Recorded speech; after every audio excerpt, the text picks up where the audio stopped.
আমার বাগান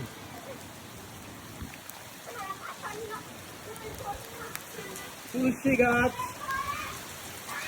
ফুলের গাছ, আলু শাক, বেগুন, করমচা অনেক ঘুরছে, মালকা,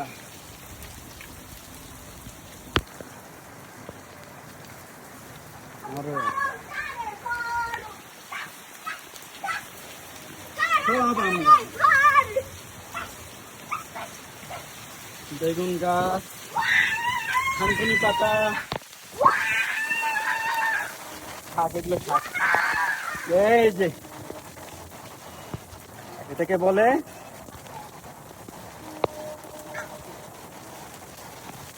কি জানি বলে, বুঝলে গেছি তো। আম, এই যে আম, এগুলো সব আমার আম। আমি পেয়ারা গাছ, পেয়ারাও ধরছে। এই যে আমার ধানি মরিচ, মরিচ গাছ, মরিচ গাছ, মরিচ গাছ। এখানে আমি অনেক লাল শাক, পালং শাক লাগাইছিলাম, সব নষ্ট হয়ে গেছে। বাট দেখেন না, পৃথিবীটা কত সুন্দর।